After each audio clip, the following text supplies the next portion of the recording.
Good evening, everyone. My name is Karen Dobda, Quaker Valley's Director of Innovation and Strategic Initiatives. Tonight, I am pleased to share with you a technology update, the role that technology has played over the last year at Quaker Valley. Tonight's presentation will start with an overview of the role that technology has played at Quaker Valley. We'll then take a look at the technology department and how technology has become an integral part of our everyday operations. I'll share with you the role that technology has played this year as we move from in-person instruction to remote and hybrid learning. We'll take a look at some examples of how technology is being used in the classroom to engage learners, and we will end with a look of what is to come. Quaker Valley was in the news 20 years ago. We were named one of 3 digital school districts in the state of Pennsylvania. Fast forward to 2019, Quaker Valley was again in the news. This time it was due to the iPad purchase in grades 6 through 12. Students were embracing new ways of learning and technology was playing a vital role. But in March of 2020, everything changed. At Quaker Valley, we moved to remote learning, but we asked ourselves, did all students and staff have access to a device for remote learning? Did all students have internet access? We made a commitment to our students. We made purchases of iPads for grades 3 through 5 in April and grades K to 2 in July. We opened up our guest internet access to the community. We also secured and provided hotspots or mobile internet access for students that were in need. It was important for us to keep everyone connected. The device refreshes had our students, counselors, nurses, and librarians prepared. They had MacBook Air laptops and an iPad to deliver instruction. But our administrative assistants needed to be able to work from home, as well as our paraprofessionals and building substitutes. We got every available device ready and deployed to make sure that everyone could stay connected and remote work was continuing. QV was one-to-one. Everyone was connected. Everyone in the district had a device to support student learning and to continue our high-quality education.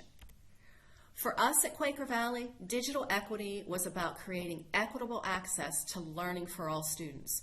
We knew we needed a device in every hand of every child, but we also needed to go above and beyond to make sure that all students were able to connect with their teachers, their peers, and with resources so that learning would continue.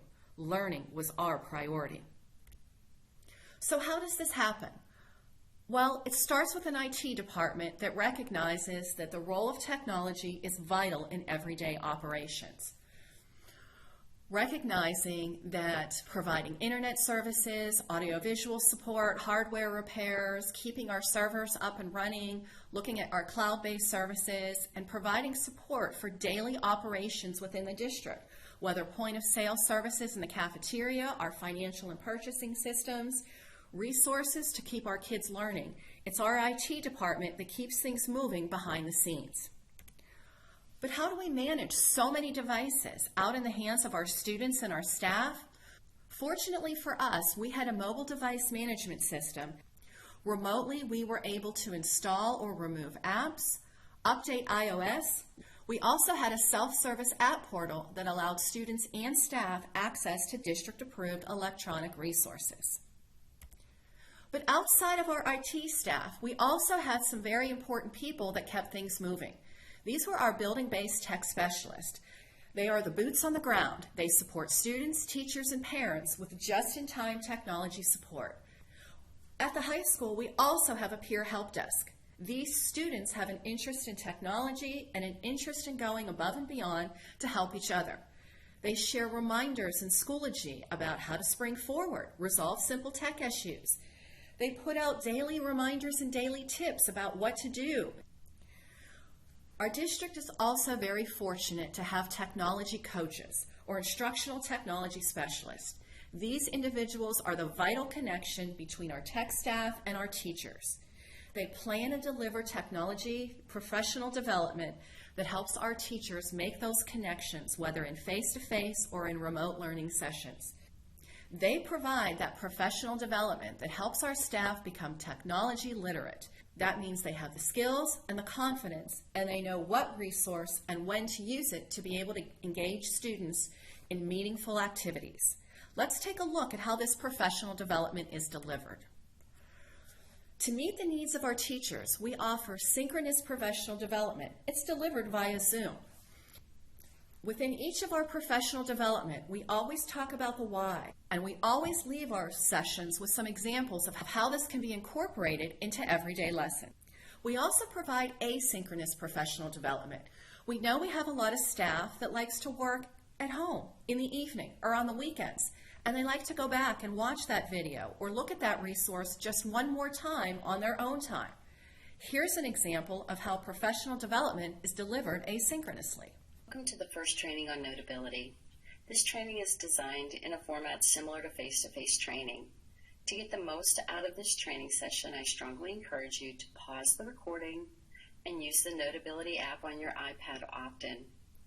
Only watching the video will not help you feel confident using the app. Actively participating is important. Think about this famous quote: I hear and I forget, I see and I remember, I do and I understand. Are you ready? Let's get doing. What we'll learn in this session is we're going to learn how to add and arrange subjects and dividers in Notability. We're going to plan how your classroom or grade level will be setting up. So how is technology used in the classroom? This is probably the most exciting part of my presentation tonight, so let's take a look. Schoology is Quaker Valley's learning management system. It is the center of our instructional environment. We use it for pretty much everything: face-to-face, digital instruction. It's also used as a communication tool from school to home, providing parents with vital information. So how do we get students to navigate Schoology? Changing from in-person instruction to remote, we needed to come up with a system that would help students learn remotely. Our principals and our teachers together developed folder structures with the calendar feature, posting important dates of when assignments are due, so students have that information at the touch of a finger. But what about our youngest learners? How would they learn to navigate a learning management system? Many of our teachers took to the idea of a Bitmoji classroom. And here's an example of Mrs. Mert's first grade class. Is it time for math? Is it time to use math manipulatives? By going to this page in Schoology, clicking on the numbers poster on the wall, students are immediately taken to the math section of their classroom. They can access IXL, they can access Everyday Math, or any other math manipulative that they would need as part of their learning. Here's an example of Mr. Donnelly's music class. By clicking on the poster of Beethoven on the wall, you're taken out to the internet where you can learn more about Beethoven or even watch a movie. Clicking on the laptop on his desk, you're taken to the Chrome Music Lab where you can explore resources and create your very own music. Quaker Valley also embraced the use of Zoom as our video conferencing platform as a way to deliver live stream and virtual instruction. But we use this for so much more. We use this for virtual tutoring, office hours, professional development, parent conferences, school board meetings, and our teachers learned the breakout room feature so that they could continue with small group instruction within their classroom and students were able to collaborate. Here's an example from our elementary schools. Elementary librarians Gabriella Miller and Nicole Wilkinson worked with a local bookstore and the Swickley Public Library to arrange for our students to connect with an award-winning author, Matthew Cordell. Matthew read a story to our students, and students were able to ask questions about writing books, what it takes, how to draw the pictures for books. What an exciting activity for our students. At the middle school, our counseling department and Danielle Schultz used Zoom to connect students for a virtual pet show and tell. This activity was also a fundraiser for Animal Friends. The middle school was able to name one of the pets at Animal Friends. Have you been there recently? I heard there's a pet up for adoption named Quaker. Our 7th grade social studies students were able to take a virtual field trip. Brian Woolwich and Jeremy Sheffield arranged for this activity in December. Think back to December. All students were learning from home, but our students were still able to take a field trip to the Pittsburgh Glass Museum and see the exhibit United. Let's take a look at a little bit of this field trip. Hi everyone, I'm really excited to be here with you today. Welcome to the Pittsburgh Glass Center. Welcome to the United. This exhibition features 13 artists and artist collectives from around the world. The artists shown here have different cultural and geographical backgrounds, as well as varying art practices, and come together here to explore the complex topic of immigration through the medium of class. If we were together in the gallery, I would hope to be able to have a conversation with you all about these works, so I will be asking some questions. How can art be used to talk about personal experience in immigration? What are the properties of glass that make it an appealing medium for artists? And lastly, why do people move? As you can see, even virtually, on a field trip, our students are able to connect to a program presenter and engage in question and answers. So what is a Nearpod? A Nearpod is an interactive presentation tool. Think of a PowerPoint, but instead of it being passive, Nearpod allows students to interact and respond to questions and prompts throughout the activity. It gives students a chance to collaborate and see the thinking of others even when they're not able to work in close proximity. Here are some examples. Here's the draw feature. In a classroom, students can draw on their screen to fill in the blank with the appropriate word. The teacher sees this in real time from every student's device. Students can also participate in multiple choice activities. Here's an example from the math classroom. Once every student responds, teachers in real time can see who has the correct answer and who may need more reinforcement on this particular topic. Students can also reply to open-ended questions. Teachers can ask, well, what do you think? How could you find out? And students can type their responses. Teachers are able to review those responses. Teachers have also found other ways to make thinking visible. Heather Keller has shared this example from her first grade remote classroom. She used a tool called Jamboard. Students were learning about polygons. What's a polygon? What's not a polygon? Students were able to sort shapes and put them into categories. Heather was also able to add on to this lesson. Students were then able to label the shapes using digital sticky notes that she created for them. Each student had their own space with which to work. Students can also collaborate using Google Slides. In Lauren Mounce's fourth grade class, students read the book The Stranger. Students were put into pairs and they were asked to collaborate digitally to respond to questions. What does the text say? How do I know? What does this mean? Students were able to respond in Google Slides, and the teacher could share all of these responses with the class. In High School World Language, Rachel Spencer took students on a digital breakout. The popular real-life game, she combined it with French vocabulary. She set the stage so that students were visiting Giant Eagle for some groceries, but then they got stuck in the supermarket and they needed to get out. Clean up on aisle 5. How many tomatoes were there? What were the cheese choices? Students needed to respond to activities, record their responses in a Google form, and once all the answers were correct, students were able to break out. In math class, students used the Desmos app. They were able to draw parametric equations into fun shapes. Students then voted on which was the most creative and which used the parametric equations the best. Which one do you like? I know I have my favorite. Here's an example of how interactive slides can be used to engage students. This example is from Kathy Morocco in a high school social studies class. She set up a slide presentation, and by clicking Start Here, you are taken to the instructions of what it is that you need to do. Let's take a look at this activity. If I click on the We Can Do It poster, I'm taken to a slide where I can learn more about the role of women in World War II. Returning back to the home screen, I can click on the bicycle, the stack of newspapers, the car in the window. With each click of the mouse, I am taken to a slide that tells me more about this particular resource and its role in World War II.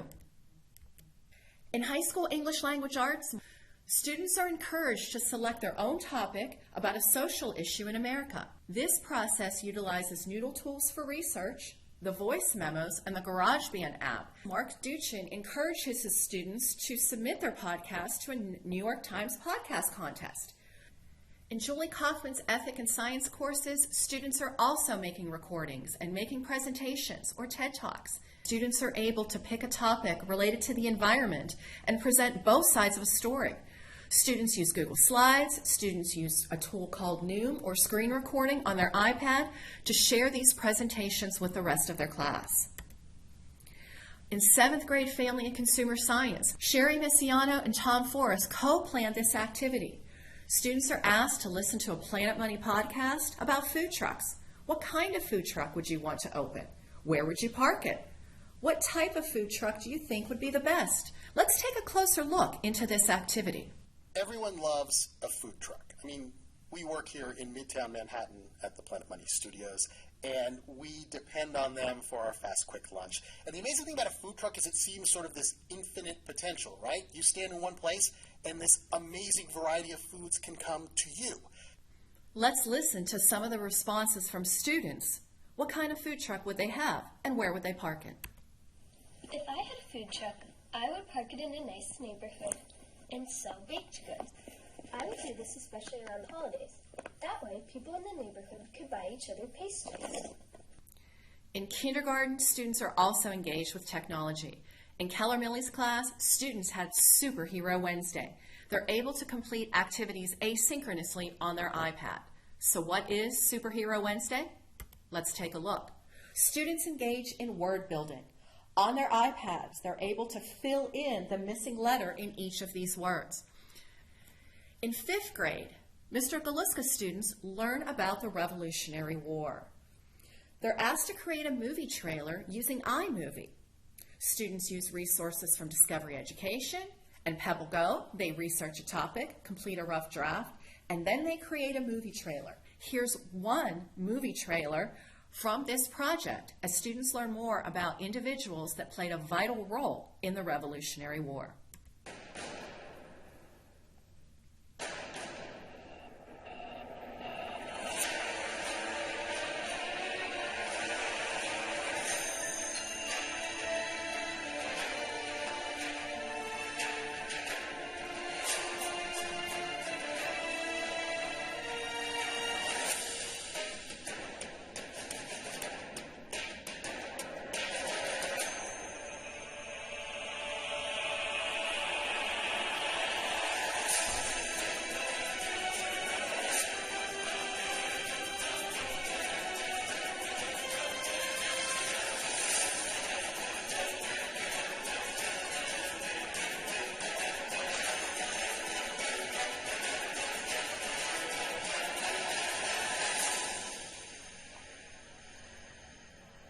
I don't know about you, but I don't remember social studies being that exciting when I was in 5th grade.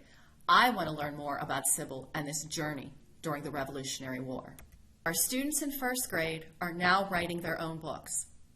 After reading Can I Bring My Wooly to the Library, Mrs. Reader? Students imagine unusual occurrences that would take place if an animal came with them to school. Let's take a listen to one of our 1st grade students and the book they created. Can I bring my unicorn to Mr. Prince? If I want my unicorn to gym, she would do a spelling match comment to make me dump times faster with my hand right now. Can I bring my unicorn to gym, Mr. Quinn? Can I, please? Also, my unicorn would remind me to wear sneakers for gym so I don't lose your fast shoes. Can I bring my unicorn to gym, Mr. Quinn? Can I, please? She would help me to get the birdies off the ground with me. Also, she would help me to get them up high in the air. Can I bring my cool unicorn to gym, Mr. Quinn? Can I, please? I guess my unicorn will be homesick and sad. It's going home with shrink because it's far away from my cool and magical home. But can I bring my fast cheetah to gym, Mr. Quinn? Can I? Please. In this example, students wrote their own story, drew their own picture, recorded their voice to each page in the book. What an exciting project. I see some authors in our future. No one could have predicted what the 2020-2021 school year would have looked like. It was trying in so many ways. But one of the few positives of this experience was the opportunity to rethink the role of technology in our schools and how it can be used to more effectively support teaching and learning. We have seen many examples this evening of our students collaborating, thinking critically about a topic, demonstrating creativity, and learning how to communicate more effectively with technology tools.